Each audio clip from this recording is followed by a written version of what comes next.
আলহামদুলিল্লাহি রাব্বিল আলামিন আল্লাযী মালিকুল আরশিল আযীম ওয়া হুদা ওয়া সিরাতিল মুস্তাকিম ওয়াসসালাতু ওয়াসসালামু আলা সাইয়্যিদিল আমবিয়া ওয়াল মুরসালিন ওয়া রাহমাতুল লিল আলামিন আল্লাযী খাতামুন নবুওয়াতি ওয়ার রিসালাতিল আখিরিন ওয়া আলা আলিহি ওয়া আসহাবিহি ওয়া আহলি বাইতিহি ওয়া মান তাবিআহুম আজমাইন আউলিয়াইল কামিলিন ওয়াস সিদ্দিকিন ওয়াশ শুহাদা ওয়াস সালিহিন আল্লাযী লিইলাই কালিমাতুল হাক্কি ওয়াদ-দ্বীন।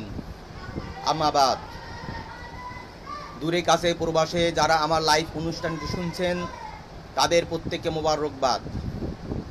প্রিয় হাজিরিন, প্রিয় শ্রোতা বন্ধুরা, আজকে আপনাদের সামনে আমি উপস্থিত হয়েছি আমাদের শায়েখ, আমাদের পীর আল্লামা শাহ মুহিবুল্লাহ রহমতুল্লাহ আলাইহির কর্মজীবন নিয়ে। প্রিয় শ্রোতা বন্ধুরা, সর্বপ্রথমে আমাদের পীর মুর্শেদ বাহরে শরীয়ত তরিকত আল্লামা শাহ মুহিবুল্লাহ রহমতুল্লাহ আলাইহির জীবন সম্পর্কে যদি আলোচনা করতে হয়, সর্বপ্রথম আমাদেরকে সেই মার্কাজ সম্পর্কে আমার জানতে হবে। প্রিয় শ্রোতা বন্ধুরা, পাক ভারত উপমহাদেশের আধ্যাত্মিক মার্কাজ সারসিনা দরবার শরীফ, এখানেই অবস্থিত বিশ্ববিখ্যাত শিক্ষানিকেতন, বাংলাদেশের প্রথম কামিল মাদ্রাসা সারসিনা দারুস সুন্নাত কামিল মাদ্রাসা, যা 1915 সালে প্রতিষ্ঠিত হয়েছে। এই দরবারের প্রথম প্রাণ পুরুষ ছিলেন পীর আল্লামা শাহ নেসারউদ্দিন আহমদ রহমতুল্লাহ আলাইহি, যিনি নিরলসভাবে পরিশ্রম করে এই দরবারটি প্রতিষ্ঠা করেছেন। তিনি প্রতিষ্ঠা করেছেন শত শত মসজিদ, মাদ্রাসা, খানকা। তার মৃত্যুর পর তার সন্তান শাহ আবু জাফর মোহাম্মদ সালেহ রহমতুল্লাহ আলাইহি ছিলেন দ্বিতীয় পুরুষ, যিনি সারা বাংলাদেশে একাই প্রায় 4500 আলিয়া মাদ্রাসা প্রতিষ্ঠা করেছেন, যা বর্তমানে নেসারিয়া সালিহা মাদ্রাসা নামে সমহিমায় দাঁড়িয়ে আছে। প্রিয় শ্রোতা বন্ধুরা, 1990 সাল থেকে শুরু করে 2024 সালের পবিত্র মুহররম মাসের 10 তারিখে পবিত্র আশুরা রজনীতে আরেকটি নক্ষত্রে ঝরে পড়ল। লক্ষ লক্ষ মুরিদানকে রেখে তিনি চলে গেলেন মহান আল্লাহর সান্নিধ্যে। তিনি আর কেউ নন, তিনি হলেন সারসিনা দরবারের তৃতীয় প্রাণ পুরুষ, বাহরে শরীয়ত, বাহরে তরিকত শাহ আল্লামা শাহ মুহিবুল্লাহ রহমতুল্লাহ আলাইহি। প্রিয় বন্ধুবর, আল্লামা শাহ মুহিবুল্লাহ রহমতুল্লাহ আলাইহি তিনি পিরোজপুর জেলার নেসারাবাদ উপজেলায় সারসিনা গ্রামে জন্মগ্রহণ করেছিলেন। তার পিতা ছিলেন পীর আল্লামা শাহ আবু জাফর মোহাম্মদ সালেহ রহমতুল্লাহ আলাইহি। তিনি তার দাদার প্রতিষ্ঠিত মাদ্রাসা থেকে উচ্চশিক্ষা লাভ করেন এবং ওই প্রতিষ্ঠানে অধ্যক্ষ নিযুক্ত ছিলেন। তার পিতার ইন্তেকালের পর তিনি তার পিতা শাহ সুফি আবু জাফর সালেহ রহমতুল্লাহ আলাইহির নিকট নিয়মিত সবক মশক করে চারি তরিকার কামালিয়াত অর্জন করেন। পিতার ইন্তেকালের পর তিনি তার স্থলাভিষিক্ত হন। দেশব্যাপী এলমে শরীয়ত, এলমে মারিফতের শিক্ষা বিস্তারে তার ভূমিকা ছিল অতুলনীয়। প্রিয় বন্ধুবর, আমরা আমাদের পীর, আমাদের শায়েখকে হারিয়েছি। তিনি কেমন ছিলেন, সাধারণ মানুষকে যেভাবে তিনি কাছে নিয়ে খোঁজ খবর নিতেন তা বিরল। দেশের ক্লান্তি লগ্নে সব সময় তার চিন্তা ও তার পেরেশানি জড়িয়ে থাকত। তার পিতা শায়েখ আল্লামা আবু জাফর মোহাম্মদ সালেহ রহমতুল্লাহ আলাইহির হাতে গড়া দ্বীনিয়া মাদ্রাসার ভিত আরও কীভাবে মজবুত করা যায়। প্রিয় বন্ধুবর, পীর আল্লামা বাহরে শরীয়ত শাহ মুহিবুল্লাহ রহমতুল্লাহ আলাইহির জীবন পর্যালোচনা করলে যে বিষয়টি সর্বপ্রথম সামনে আসে সেটা হলো তিনি এই দেশে মুসলমানদের ইসলামী তাহজিব তামাদ্দুন ও সঠিক দিন প্রচার করার জন্য তালিম তারবিয়াত, ওয়াজ মাহফিলের পাশাপাশি কোরআন ও হাদিস, এলমে ফিকহ অধ্যয়নের পরিবেশ করতে জীবনের অধিকাংশ সময় দ্বীনিয়া মাদ্রাসা প্রতিষ্ঠায় আত্মনিয়োগ করেছেন। এমন কোনো জেলা নেই, টেকনাফ থেকে তেঁতুলিয়া যেখানে তার কদম পড়েছে সেখানেই আবেগ তাড়িত হয়ে তার ভক্ত মুরিদদেরকে কাছে টেনে তিনি মাদ্রাসা প্রতিষ্ঠার ব্যাপারে তাকাদা দিতেন। অর্থাৎ প্রতিটি মাহফিলের মূল মঞ্চই ছিল কীভাবে দিনিয়া মাদ্রাসার জমিদান, মাদ্রাসা অধ্যয়ন, মাদ্রাসা কীভাবে সম্প্রসারিত করা যায়, কীভাবে ইলমে দ্বীনের তারাক্কি অর্জন করা যায় সেই বিষয়। প্রিয় শ্রোতা বন্ধুরা, আমাদের হুজুর কেবলা আল্লামা শাহ মুহিবুল্লাহ রহমতুল্লাহ আলাইহি তিনি এই পৃথিবী থেকে বিদায় নিয়েছেন সত্যি, কিন্তু তার হাতে গড়া হাজার হাজার প্রতিষ্ঠান ইতিহাসের সোনালী পাতায় উজ্জ্বল ভাস্কর হয়ে থাকবে ইনশাল্লাহ। প্রিয় শ্রোতা বন্ধুরা, পীর আল্লামা বাহারে শরীয়ত তরিকত শাহ মুহিবুল্লাহ রহমতুল্লাহ আলাইহি তিনি শুধু দিনিয়া মিশনই যে সম্প্রসারিত করে গেছেন তা নয়, তিনি কিভাবে সাধারণ পথহারা মানুষকে, যারা কখনো মাদ্রাসা অধ্যয়ন করেন নাই, তাদেরকে হাতে কলমে দিনী শিক্ষা ইলমে জিন্দিগি মোতাবেক ইসলামী তাহজিব তামাদ্দুন ধারণ কল্পে তার জীবন পরিচালনা করার জন্য সকাল সন্ধ্যা বাড়িতে, মসজিদে, মাদ্রাসায়, খানকায় জেকের আসকার ও তালিমের ব্যবস্থা করেছেন। প্রিয় বন্ধুবর, তার ভক্ত মুরিদদানকে তিনি এইভাবেই সতর্ক করতেন, প্যারা হাজিরিন, আমার লক্ষ লক্ষ মুরিদের প্রয়োজন নেই, আমার খাঁটি আল্লাহওয়ালা আমলি মুরিদ একজন হলেই যথেষ্ট। প্রিয় বন্ধুবর, তিনি তার প্রত্যেক মুরিদকে নিয়মিত ওজিফা আদায়ের জোর তাকিদ দিতেন। হুজুর কেবলা মুরিদকে দায়মি সুন্নত পালনের প্রতি সবচেয়ে বেশি সতর্ক করতেন। তিনি সব সময় পবিত্র কোরআনের একটি আয়াত উদ্ধৃতি দিতেন, কু আনফুসাকুম ওয়া আহলিকুম নারা, হে জগতের মানুষরা, তোমরা নিজেদের বাঁচো, তোমার পরিবারকে আগুন থেকে উদ্ধার করো। প্রিয় শ্রোতা বন্ধুরা, আমাদের পীর আল্লামা এই আয়াতের ব্যাখ্যায় তিনি বলেছেন, পীর হাজিরিন, আপনারা আপনার পরিবারকে আগে পর্দায় রাখুন, সর্বদা ঢিলাকুলুপ ব্যবহার করুন, সন্তানদেরকে নামাজি বানান, ছেলে সন্তানদেরকে দিনিয়া মাদ্রাসা ভর্তি করুন। অর্থাৎ আমার হুজুর কেবলা তার পবিত্র জবানে সব সময় কোরআন হাদিসের আলোকে জীবন গড়ার নায়েবে নবী হয়ে দুনিয়া থেকে বিদায় নেওয়ার তাকাদা দিতেন।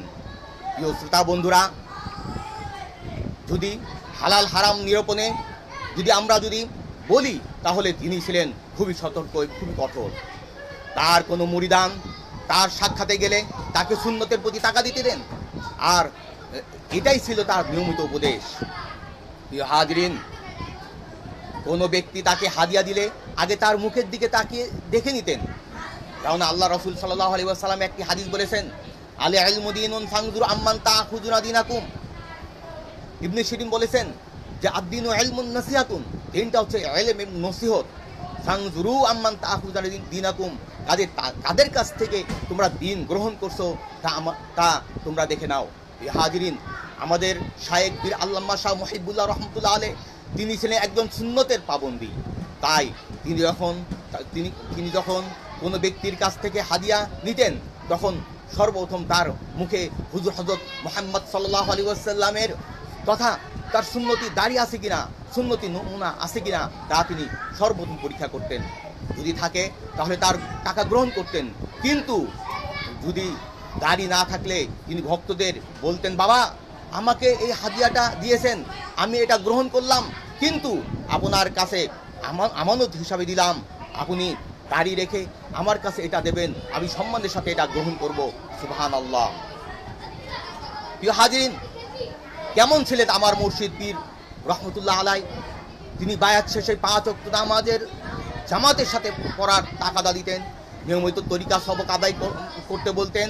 অপরদিকে মিথ্যা কথা, সুদ, মদ, জুয়া, বেপর্দা, বেহায়া, অমুসলিম কৃষ্টি কালচার গ্রহণ না করতে তিনি প্রত্যেকের কাছ থেকে প্রতিশ্রুতি নিতেন। প্রিয় শ্রোতা বন্ধুরা,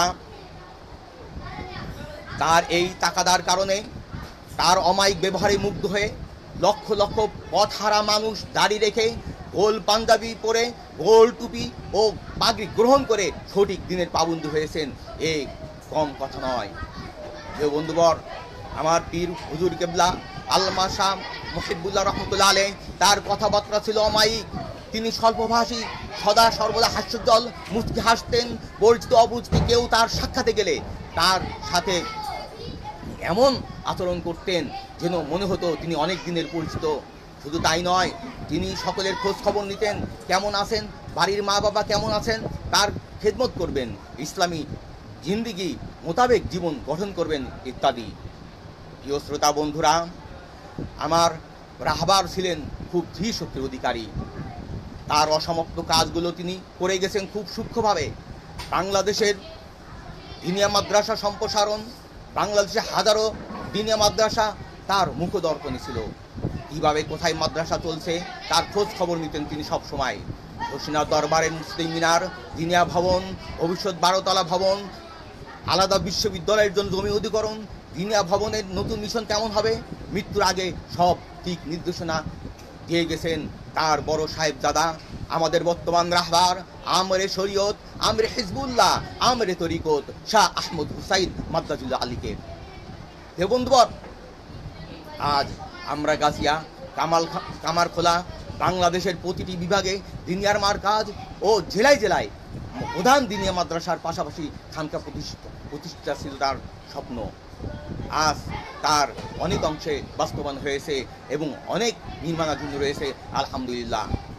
তার জীবন দশায় সারা দেশে প্রায় 2500 দিনিয়া মাদ্রাসা প্রতিষ্ঠা করেছেন। প্রিয় শ্রোতা বন্ধুরা, আজ অত্যন্ত ভারাক্রান্ত হৃদয় বলতে হয়, আমাদের সেই পীর শায়েখ তিনি এমন একজন ওলি ছিলেন, আল্লাহওয়ালা ছিলেন। তার প্রমাণ হচ্ছে তিনি এই হাজার হাজার দিনিয়া মাদ্রাসা প্রতিষ্ঠা করেছেন। তিনি জমিয়াতুল মুদাররিসিনের আজীবন সদস্য ছিলেন, আজীবন তিনি প্রতিষ্ঠাতা প্রধান ছিলেন। হাজরিন, তার আরেকটি জ্বলন্ত প্রমাণ হলো 10ই মুহররম তিনি ওই দুনিয়ার থেকে বিদায় নিয়েছেন। হাজরিন, আমরা যদি তার জীবন, তার শুরু থেকে শেষ পর্যন্ত যদি আমরা তার জীবন বর্ণনা করি, তিনি একজন খাঁটি নায়েবে নবী এবং একজন আল্লাহপ্রিয় ব্যক্তি ছিলেন। শুধু তাই নয়, তিনি সব সময় তিনি হুজুর হযরত মুহাম্মদ মুস্তাফা সাল্লাল্লাহু আলাইহি ওয়াসাল্লামের শানে যেন দরুদ সালাম পাঠ করা হয়। সব ইসালে সব কীভাবে সারা বাংলার মানুষদেরকে হিদায়াতের দিনকে সুন্দরভাবে প্রতিষ্ঠা করা যায়, সেই জন্য তিনি রাত এবং দিনকে এক করে তিনি বিভিন্ন সমাবেশ করতেন। এবং এমনও গেছে তিনি একদিন 2, 3, 4 প্রতিষ্ঠানে গিয়ে তিনি ইলমে দিনের খেদমত করতেন।